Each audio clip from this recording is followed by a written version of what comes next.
అఖిలాండ కోటి బ్రహ్మాండ నాయక రాజాధిరాజ యోగిరాజ పరబ్రహ్మస్వరూప సమర్థ సద్గురు సాయినాథ్ మహారాజ్కే జై. హలో అండి, అందరికీ నమస్తే. అందరూ ఎలా ఉన్నారు? అందరూ ఆరోగ్యంగా క్షేమంగా సంతోషంగా ఉండాలని మనస్ఫూర్తిగా అందరి తరపున అమ్మవారిని వేడుకుంటున్నాను. అలాగే బాబాగారి దివ్యానుగ్రహంతో ఆ సాయి సద్గురువులు చూపిన మార్గంలో నడుస్తూ బాబాగారి చక్కని దీవెనలతో మన జీవితంలో వచ్చే ప్రతి కష్టాన్ని నష్టాన్ని బాబాగారి అనుగ్రహంతో దాటుతూ బాబాగారి మార్గంలో నడిచే శక్తిని ప్రసాదించమని బాబాగారిని మనస్ఫూర్తిగా అందరి తరపున వేడుకుంటున్నాను. బాబాగారు ఈరోజు మంచి సందేశాన్ని మనకి అనుగ్రహించారు. బాబాగారి సందేశం ఏమిటో తెలుసుకోబోయే ముందు మీ అందరికీ ఒక చిన్న రిక్వెస్ట్. కొత్తగా మన ఛానల్ని చూస్తున్నట్లయితే ఛానల్ని సబ్స్క్రైబ్ చేసుకోండి. వీడియోని ఎక్కడా స్కిప్ చేయకుండా చూసేందుకు ప్రయత్నం చేయండి. వీడియో నచ్చితే ఒక లైక్ చేసి సపోర్టు చేయండి. నన్ను సపోర్టు చేస్తున్న ప్రతి ఒక్కరికి పేరు పేరున నా హృదయపూర్వక ధన్యవాదాలు. మరి బాబాగారి సందేశం ఏమిటో తెలుసుకుందాము. తల్లి, త్వరలోనే నువ్వు కోరుకునేటువంటి శుభవార్తను వినబోతున్నావు. నేను నీ బాధను అర్థం చేసుకున్నాను. నీ కష్టం చూడలేకపోతున్నాను. నీ కన్నీరు నన్ను నిలవనీయడం లేదు. అలాగే నువ్వు నా పైన పెట్టుకున్న నమ్మకం నిజం కాబోతున్నది. ఒక విషయం బాగా గుర్తుపెట్టుకో. నిన్ను మోసం చేసి వెళ్ళిపోయిన నీ బంధం తిరిగి రావాలి అని నువ్వు పదే పదే కోరుకుంటున్నావు. నేను కూడా వారిని అలాగే విడిచిపెట్టను. వారికి తగిన రీతిలో బుద్ధి చెబుతాను. వారిని నీ దగ్గరకు వచ్చి క్షమాపణ అడిగేటట్లుగా, నీతో చక్కగా జీవించేటట్లుగా, ఇంతకన్నా ముందు మంచి జీవితం ఇప్పుడు నువ్వు అనుభవించేటట్లుగా నేను చేయబోతున్నాను. నీ బంధం నీ దగ్గరకు చేరాలి అని నువ్వు చాలా ప్రయత్నాలు చేశావు. పడకూడని శ్రమలు కూడా ఇప్పటికీ పడుతూనే ఉన్నావు. అవన్నీ ఫలించటం లేదు అని నువ్వు ఎంతగా బాధపడుతున్నావో కదా. కానీ నీ సాయిగా నీకు నేను మాట ఇస్తున్నాను. నీ ఎదురు చూపులు ఫలించి నిన్ను కాదు అని అనుకొని వెళ్ళిపోయిన వారు నీ కోసమే వచ్చేటట్లుగా చేయబోతున్నాను. ఇంతకు ముందు కన్నా కూడా మరింత సంతోషమైన జీవితాన్ని నువ్వు ఖచ్చితంగా పొందబోతున్నావు. ఇదంతా జరగాలి అని అంటే ఎలాగో తెలుసా? నా పైన నువ్వు నమ్మకం పెట్టుకున్నావు. అది ఒక్కటే కాదు, సదా నా మార్గంలో నువ్వు పయనించవలసి ఉంటుంది. అంటే గురు చరిత్ర కానీ సచ్చరిత్ర కానీ నువ్వు పారాయణ చెయ్యి. అలాగే తరచూ నా దర్శనం చేస్తూ ఉండు.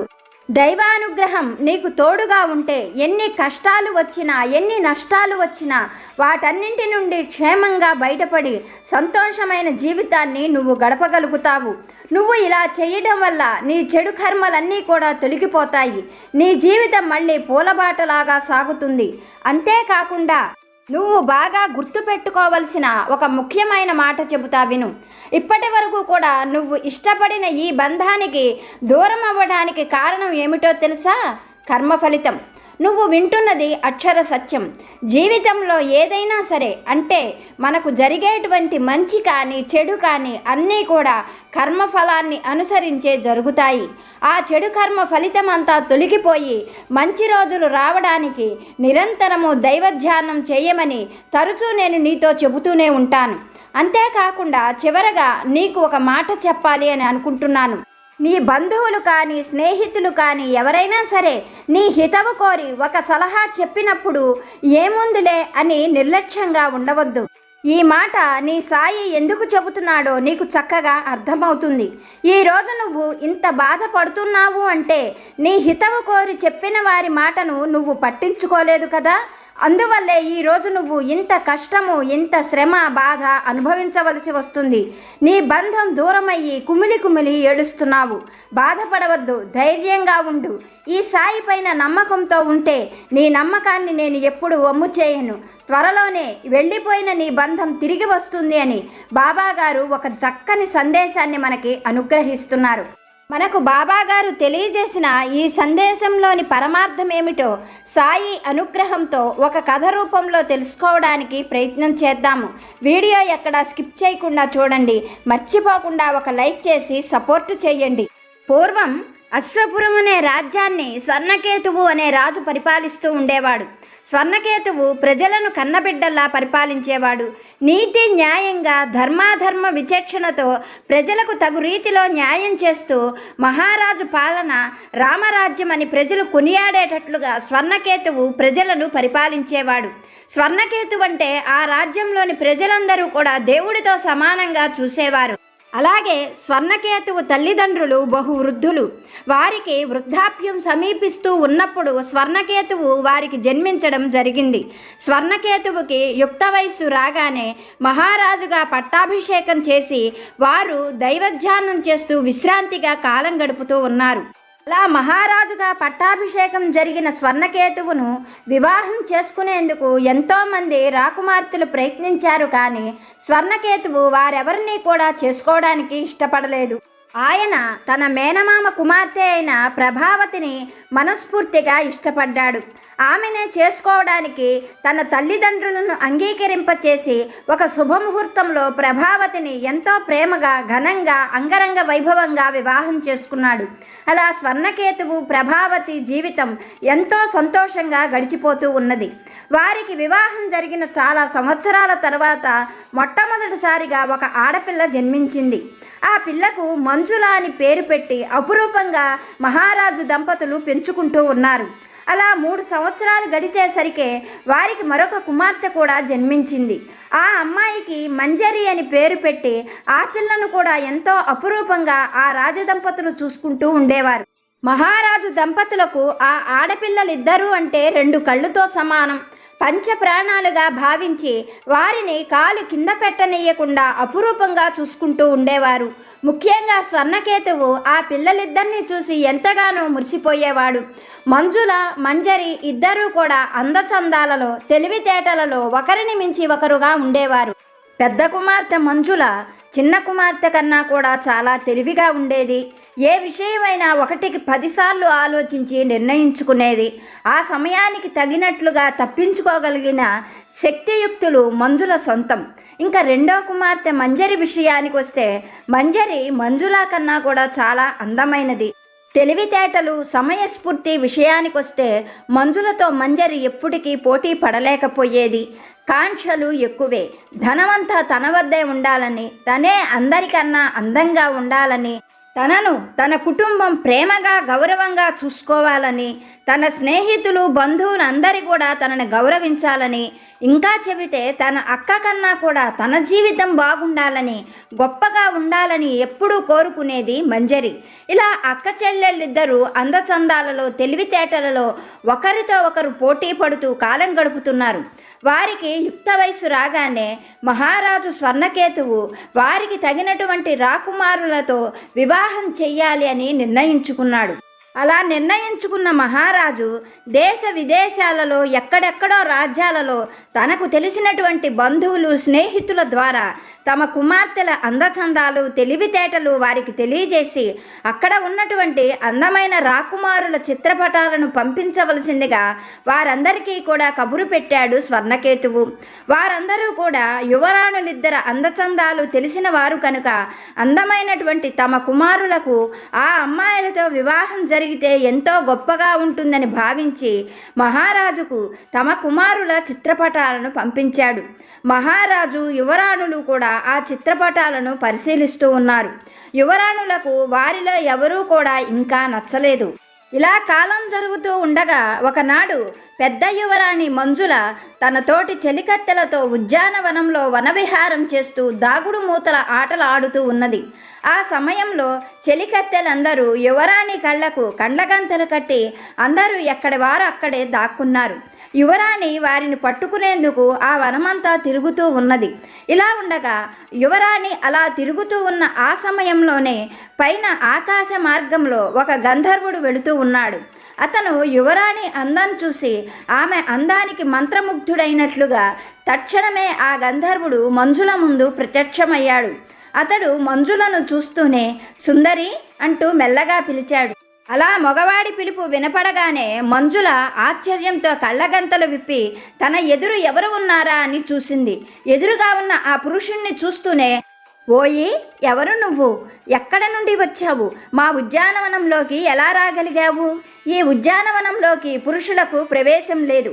కేవలం మా తండ్రి గారు తప్ప ఇక్కడికి ఎవరూ రారు. మరి నువ్వు ఎలా రాగలిగావు అంటూ ఆశ్చర్యంగా ప్రశ్నించింది మంజుల.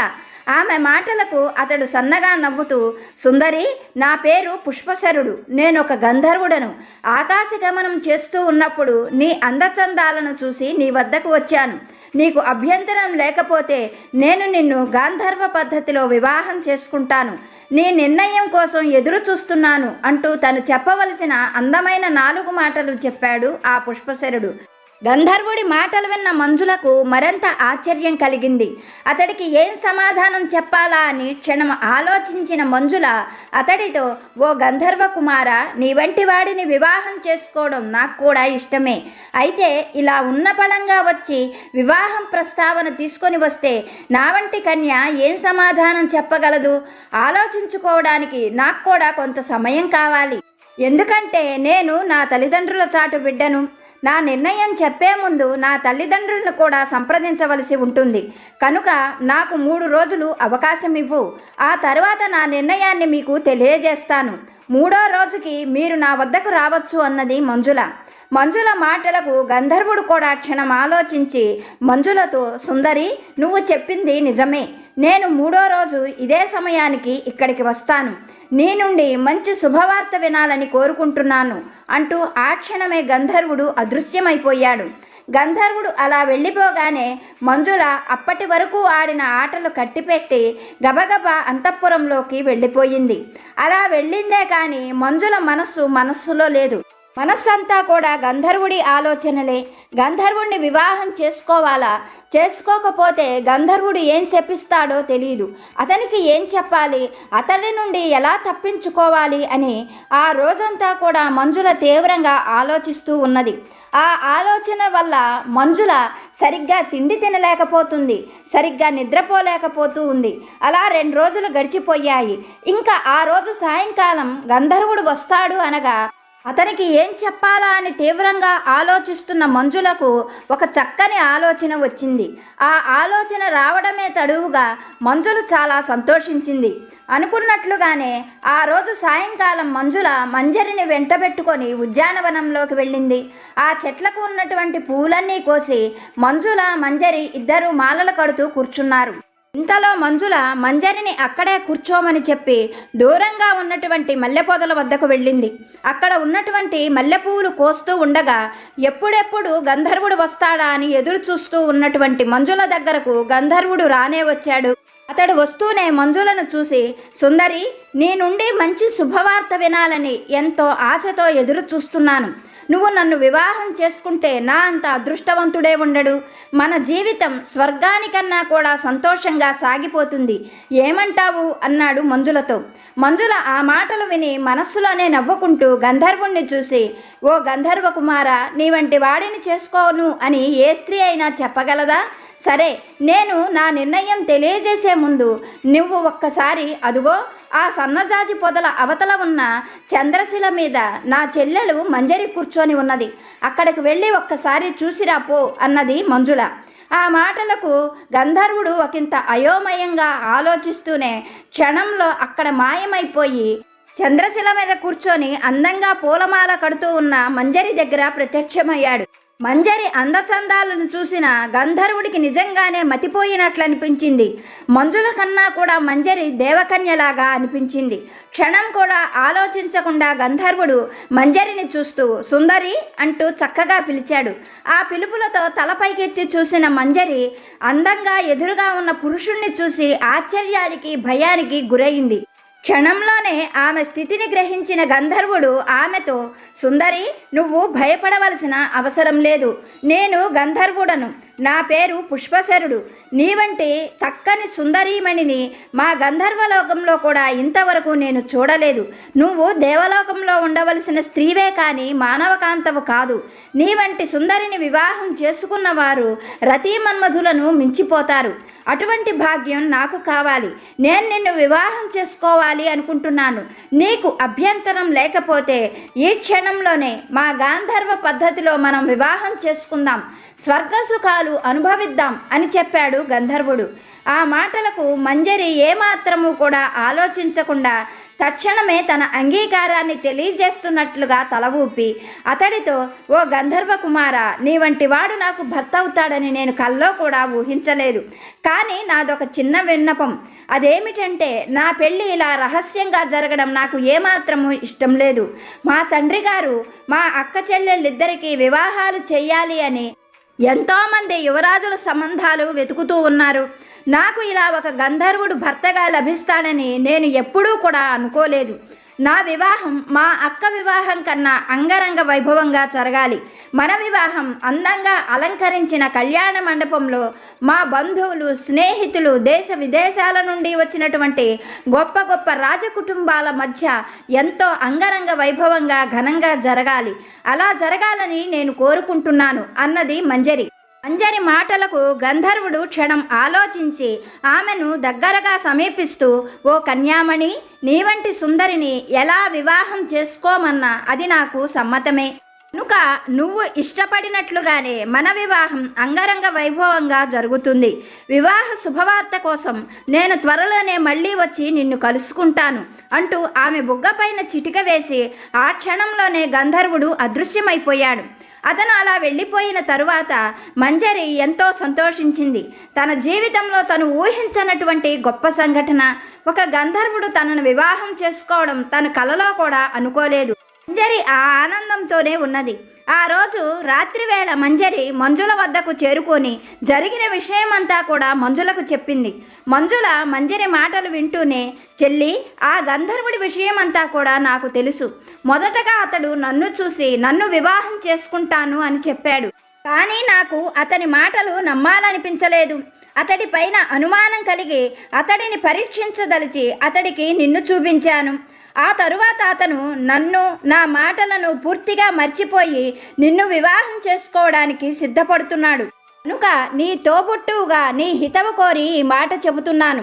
అతడి ప్రేమ నిజమైనది కాదు. అతనికి స్థిరమైన మనస్సు లేదు. రేపటి రోజున నీకన్నా సౌందర్యవతి కనిపిస్తే నిన్ను విడిచి వెళ్ళిపోవడానికి అతను ఏమాత్రము సంశయించడు. అతనితో సంసార జీవనం నీకు నరకప్రాయంగా మారిపోతుంది. కనుక అటువంటి చపల చిత్తుణ్ణి వివాహం చేసుకొని నువ్వు అష్టకష్టాలు పడుతూ ఉండడం నేను, మన తల్లిదండ్రులు చూసి తట్టుకోలేము. నీ హితవు కోరి నీకు ఈ మాట చెబుతున్నాను. ఆ గంధర్వుణ్ణి వివాహం చేసుకోవడం గురించి మరొక్కసారి జాగ్రత్తగా ఆలోచించు అంటూ హితవు చెప్పింది మంజుల. అయితే అక్క మాటలకు ఏమాత్రము ఆసక్తి కనపరచలేదు మంజరి. పైగా మంజులను చూసి, అక్క, నేను నీకన్నా కూడా ఘనంగా ఒక గంధర్వుణ్ణి వివాహం చేసుకుంటున్నాను. నువ్వు ఒక సాధారణ మానవుణ్ణి మాత్రమే వివాహం చేసుకుంటున్నావు. గంధర్వుడితో వివాహం అంటే ఎన్నో జన్మల పుణ్యఫలం. అందరికీ కూడా గంధర్వులతో వివాహం జరుగుతుందా? లేనిపోని ఊహలు, పిచ్చి ఆలోచనలతో జీవితంలో కోరి కోరి వచ్చేటువంటి గొప్ప అదృష్టం, పుణ్యఫలాన్ని ఎలా కాళ్ళదన్నుకోమంటావు? నా భర్త గురించి నాకు బాగా తెలుసు. ఆ గంధర్వుడు నా పైన పంచప్రాణాలు పెట్టుకున్నాడు. కనుక ఈ విషయంలో నేను మరొకరి మాట వినను. ఆ గంధర్వుణ్ణే వివాహం చేసుకుంటాను అంటూ తన నిర్ణయాన్ని గట్టిగా సమర్థించుకున్నది మంజరి. అలా మంజరి ఆ గంధర్వుణ్ణి గాఢంగా ప్రేమించటం, అతడు లేకపోతే జీవించలేనని చెప్పటం, అతడిని తప్ప మరెవరిని వివాహం చేసుకోను అని పట్టుబట్టడంతో ఎవ్వరూ కూడా ఏమీ చేయలేకపోయారు. అనుకున్నట్లుగానే మహారాజు స్వర్ణకేతువు మొదటి యువరాణి అయిన మంజరికి ఆమె కోరుకున్న రాకుమారుడితో ఘనంగా కట్న కానుకలిచ్చి ఎంతో వైభవంగా వివాహం జరిపించాడు. అలాగే రెండవ యువరాణి మంజరి తను కోరుకున్నట్లుగా ఆ గంధర్వుడితోటే ఎంతో అంగరంగ వైభవంగా దేశ విదేశాల నుండి ప్రత్యేకమైన అతిథులు, ప్రత్యేకమైన పిండి వంటలతో, ఘనమైన కానుకలతో దేశ ప్రజలందరూ చూస్తూ ఉండగా స్వర్ణకేతువు ఆ గంధర్వుడితో రెండవ యువరాణి మంజరికి కూడా ఎంతో వైభోగంగా వివాహం జరిపించాడు. అక్కడికి వచ్చినటువంటి అతిథులు ప్రజలు అందరూ కూడా మంజరికి కలిగిన అదృష్టాన్ని చూసి ఎంతగానో ముచ్చటపడ్డారు. వారు చెప్పుకుంటున్నటువంటి మాటలు విన్న మంజరి ఎంతో అదృష్టవంతురాలనని పొంగిపోయింది, ఎంతగానో మురిసిపోయింది. అలా వారికి వివాహ ఉత్సవాలు ముగిసిన తరువాత యువరాణులిద్దరూ కూడా తాము కోరుకున్న వరులతో ఎంతో సంతోషంగా కాలం గడుపుతూ ఉన్నారు. పెద్ద యువరాణి మంజుల చేసుకున్నవాడు సాధారణమైన మానవుడు కనుక అతను తనకు తగిన రీతిలో మంజులతో సంతోషమైన జీవితం గడుపుతున్నాడు. రెండవ యువరాణి మంజుల చేసుకున్నవాడు గంధర్వుడు కనుక అతను తనకు తెలిసిన మాయా విద్యలతో మంజరిని ఎన్నో రకాలుగా సంతోషపెడుతూ సంసార జీవనం గడుపుతూ ఉన్నాడు. మహారాజు బంధువులు స్నేహితులు అందరూ కూడా మంజరి విషయం గొప్పగా చెప్పుకుంటూ ఆమె ఎంతో అదృష్టవంతురాలని కథలుగా మాట్లాడుకుంటూ ఆమె అదృష్టాన్ని చెప్పుకొని మురిసిపోతూ ఉండేవారు. అటువంటి మాటలు విన్నప్పుడు మంజరి కూడా తన అదృష్టానికి ఎంతో సంతోషిస్తూ పొంగిపోతూ తనంత అదృష్టవంతురాలు భూమి మీద మరొకరు లేరు అని ఆనందంగా ఉండేది. ఇలా కాలం గడుస్తూ ఉండగా ఒకనాడు గంధర్వుడు ఎవరూ తనను గమనించడం లేదు అని నిర్ధారించుకున్న తరువాత హఠాత్తుగా అదృశ్యమైపోయి తన లోకానికి వెళ్ళిపోయాడు. అలా వెళ్ళిపోయిన గంధర్వుడు మరి తిరిగి రాలేదు. కొన్ని క్షణాలలోనే ఈ వార్త అంతఃపురం అంతా వ్యాపించింది. అక్కడికి రాజబంధువులు స్నేహితులు పురోహితులు మంజరికి కావలసిన వారందరూ కూడా చేరుకొని మంజరిని ఎన్నో రకాలుగా ఓదార్చారు. కానీ మంజరికి మాత్రం దుఃఖం ఆగడం లేదు. తనను అలా మోసం చేసి ఆ గంధర్వుడు ఎలా వెళ్ళగలిగాడా అని ఎన్నో రకాలుగా బాధపడుతూ ఉంది. అప్పటి వరకు ఆమె ఎంతో అదృష్టవంతురాలు అని పొగిడిన వాళ్ళందరూ కూడా ఆ క్షణం నుండే ఆమె గురించి చాటుమాటుగా ఇష్టం వచ్చినట్లుగా మాట్లాడుకోసాగారు. ఈ యువరాణికి అహంకారం ఎక్కువ. గంధర్వుడితో వివాహం ఏమిటి? ఎవరైనా సరే మానవులు తమతోటి సాధారణ మానవుల్ని వివాహం చేసుకుంటారు. పోయి మాయావి అయిన ఆ గంధర్వుణ్ణి వివాహం చేసుకొని తనంత అదృష్టవంతురాలు ఎవరూ లేరని ఎన్నాళ్ళు మిడిసిపడింది. ఈమెకు తగిన శాస్తే జరిగింది అంటూ చాటుమాటుగా ఆమె గురించి మాట్లాడుకోవడం మొదలుపెట్టారు. ఆ మాటలు వింటున్నటువంటి మంజరికి ఇంకా దుఃఖం పొంగి పొర్లుకొచ్చేది. కానీ మంజరి కానీ ఆమె తల్లిదండ్రులు కానీ స్నేహితులు బంధువులు ఎవ్వరూ కూడా చెయ్యగలిగింది ఏమీ లేదు. గంధర్వుడు సాధారణమైనటువంటి వాడు కాడు. మానవ మాతృడైతే అతడిని వెతికి బంధించైనా తీసుకొని రావచ్చు. అతను గంధర్వుడు ఈ లోకం కూడా కాదు. అసలు మానవులకు అతన్ని తిరిగి భూమి మీదకి తీసుకొని రావటం సాధ్యం కాదు. ఆ విషయం క్రమక్రమంగా మంజరికి కూడా అర్థమైపోయింది. ఎలాగైనా సరే ఆ గంధర్వుణ్ణి తిరిగి తన దగ్గరకు రప్పించమని కనపడిన దేవుడి కల్లా కూడా మొక్కుకోవటం, వ్రతాలు చేయటం, పూజలు చేయడం ప్రారంభించింది. చెల్లెలు కష్టాలు చూడలేకపోయిన మంజుల చెల్లెల్ని ఎన్నో రకాలుగా ఓదారుస్తూ అతను తిరిగి వస్తాడు అన్న నమ్మకాన్ని కలిగిస్తూ ఉండేది. కానీ మంజులకు మాత్రం లోపల అనుమానం, అతను ఇంకా తిరిగి రాడు, అతను ఇంతకన్నా అందమైన స్త్రీని చూసి ఆమెను వివాహం చేసుకొని ఆమెతోనే ఉండి ఉంటాడు అని మంజుల అనుకుంటూ ఉండేది. ఇలా మంజరి జీవితం సుఖ సంతోషాలనేవి మూడ్నాళ్ళ ముచ్చటగానే ఉండిపోయాయి. ఇలా కాలం గడుస్తూ ఉండగా ఒకనాడు ఆ రాజ్యానికి యోగసిద్ధుడు అనే ఒక మంత్రసిద్ధుడు ఆ రాజ్యంలో ఉన్నటువంటి ప్రముఖమైన అమ్మవారి దేవాలయానికి వచ్చి అక్కడే విడిది చేశాడు. ఈ యోగసిద్ధుడు హిమాలయాలలో వందల సంవత్సరాలు తపస్సు చేసి ఎన్నో మంత్రాలను సిద్ధింపచేసుకున్నాడు. లోక కళ్యాణం కోసం కష్టంలో ఉన్నవారికి ఆ మంత్రాలను ఉచ్చరించమని, వాటి శక్తితో తమ కష్టాలను పోగొట్టుకోమని నిస్వార్థంగా వారికి నేర్పించేవాడు. వారి కోసం అతను కూడా ఎన్నో రకాలుగా దేవతలను ప్రార్థించేవాడు. ఇలా ఆ యోగసిద్ధుడు ఎన్నో ప్రాంతాలను తిరుగుతూ అశ్వపురానికి కూడా వచ్చాడు. అక్కడ దేవి ఆలయంలో ఉన్న యోగసిద్ధుడి గురించి అంతఃపురంలో ఉన్న మహారాజ దంపతులతో పాటుగా అక్క చెల్లెళ్ళైన మంజులకు మంజరికి కూడా ఆయన యొక్క శక్తియుక్తులు మహిమల గురించి తెలిసింది. వెంటనే మంజుల మంజరిని వెంట పెట్టుకొని ఆ యోగసిద్ధుడి దర్శనానికి వెళ్ళింది. అక్కడ అమ్మవారిని ఆరాధించిన తరువాత అక్క చెల్లెళ్ళిద్దరూ కూడా యోగసిద్ధుడి దగ్గరకు వచ్చి ఆయన పాదాలకు నమస్కరించారు. ఆ మహాముని వారిద్దరిని ఆశీర్వదించాడు. దగ్గరగా వచ్చి కూర్చోమని సైగ చేశాడు. ఆ తరువాత అక్క చెల్లెళ్ళిద్దరూ ఆయన సన్నిధిలో కూర్చున్నారు. మంజుల ఎంతో ప్రశాంత చిత్తంతో జరిగిన విషయమంతా కూడా యోగసిద్ధుడికి వివరంగా చెప్పింది. అన్నీ విన్న యోగసిద్ధుడు మంజులను చూస్తూ, నువ్వు చేసిన పని నీకైనా అర్థమైందా? నీ స్వార్థం కోసం నీ ప్రయత్నం ఫలించాలి అన్న ఉద్దేశంతో నీ చెల్లెల్ని ఎరగా వేశావు. ఈరోజు నీ చెల్లెలు ఇంత బాధపడటానికి నువ్వు కూడా ఒక కారణమే అంటూ మంజరి వైపు తిరిగాడు. మంజరి ఆ యోగసిద్ధుడి పాదాలను పట్టుకొని ఆయనకి నమస్కరిస్తూ, మీరు నా పాలిట దైవంలా వచ్చారు. మీరు ఏం చెబితే అది చేస్తాను. నా ప్రాణాలు పోయినా పర్వాలేదు. నా భర్త మళ్ళీ తిరిగి నా దగ్గరకు రావాలి. నేనేం చేయాలో చెప్పండి అంటూ కన్నీరు మున్నీరుగా విలపించింది మంజరి. ఆమె బాధ చూసిన యోగసిద్ధుడికి మనస్సు ద్రవించిపోయింది. ఆయన మంజరిని చూస్తూ, తల్లి, నువ్వు దిగులు పడవలసిన అవసరం లేదు. నువ్వు ఇష్టపడిన వాడు మానవ మాత్రుడు కాదు, గంధర్వుడు. అతను ఒక మాయావి. అతడిని తిరిగి తీసుకురావాలి అంటే మానవ మాత్రులకు ఏమాత్రం సాధ్యం కాదు. నేను నీకు ఒక ఉపాయం చెబుతాను, నువ్వు ఆ ప్రకారంగా చెయ్యి.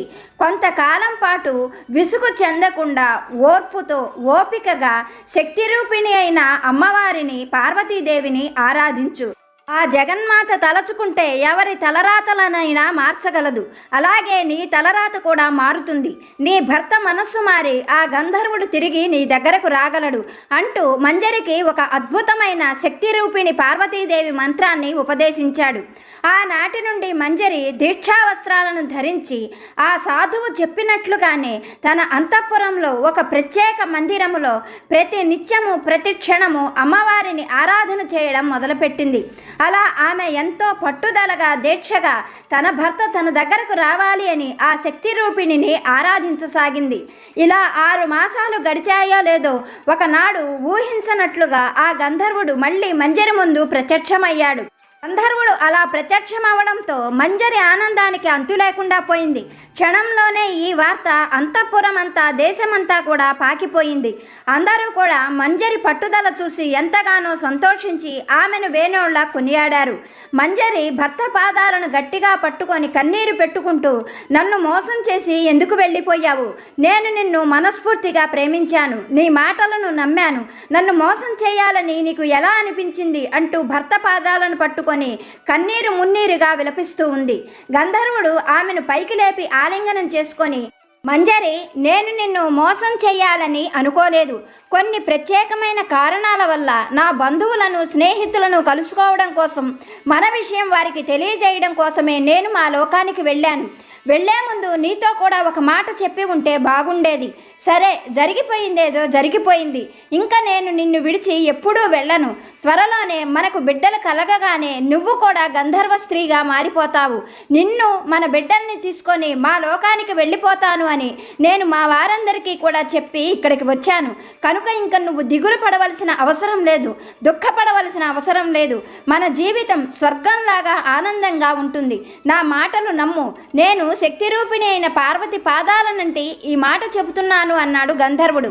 ఆనాటి నుండి గంధర్వుడు చెప్పినట్లుగానే మంజరి గంధర్వుల జీవితం ఎంతో సంతోషంగా నడిచిపోయింది. తరువాత వారికి సంతానం కలగడం, మంజరి కూడా గంధర్వలోకానికి వెళ్ళిపోవడంతో వారి సంతోషం రెట్టింపు అయ్యింది. ఇదంతా కూడా అమ్మవారి ఉపాసనతో మంజరి పట్టుదలగా సాధించుకుంది. బాబాగారు మనతో ఈ సత్యాన్నే తెలియజేస్తున్నారు.